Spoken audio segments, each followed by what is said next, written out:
Tulala sa muya. Hi! So, sabi na, di ba? So, iran sa inyong talinga, di ba? Iyan ang mga sinyalis na nagre-response da. So, nagkagayon lang sa muya.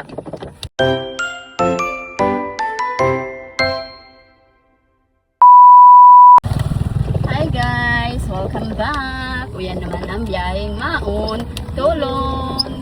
So, ako naman ang nila madrive, tas Rhea. Baka iburunggo na kita kaniyo.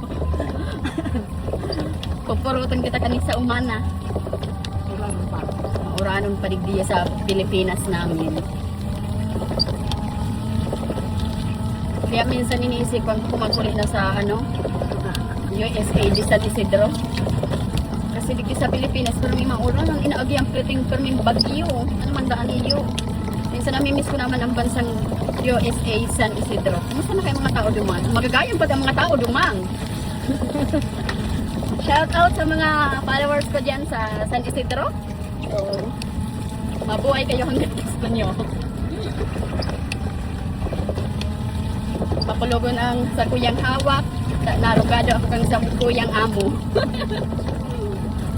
Sabi niya, kailangan ko raw to kasi pag hindi ko daw ginawa yung gusto niya, hindi ko makukuha yung 3,000. 1,500 lang ang makukuha ko. Kaya sabi ko, sige deal. Sa sobrang gayon mi guys, so kaya ba sa kuyang Manaylia, sa sobrang gayon mi guys, pati ini yung damulag na ini tutulala sa muya. Hi! So, sabi na, di ba? Hi! Di ba? Nag-iir-iran sa inyong talinga, di ba? Iyan ang mga sinyalis na nagre-response da. So, nagkagayon lang sa muya. Wanda na kami, diretso na kami. Baka pangbuan kami.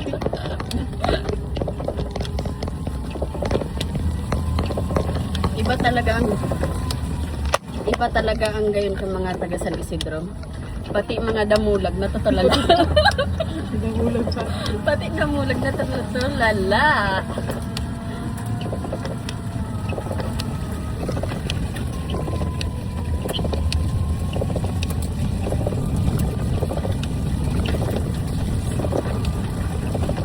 Ano mo? Boto. Okay yan. Ang tulo na naman talaga.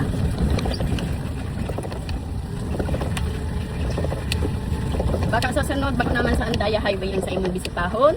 Bisitahan mo man po ang samuyang lugar. Hindi sa bansang Pilipinas namin. So, grabe, mauntulo na talagang sa kuyang ibay.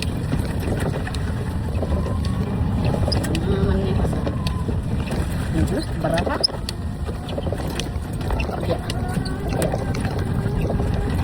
Pauli na kami guys. So nakabakal na kami kan sa muyang bakalon, mga panira. So ito. So bye bye. Yun lamang ang aming dahil na sa yudan. Yun lamang ang aming video for today. Bye bye mga kauntol.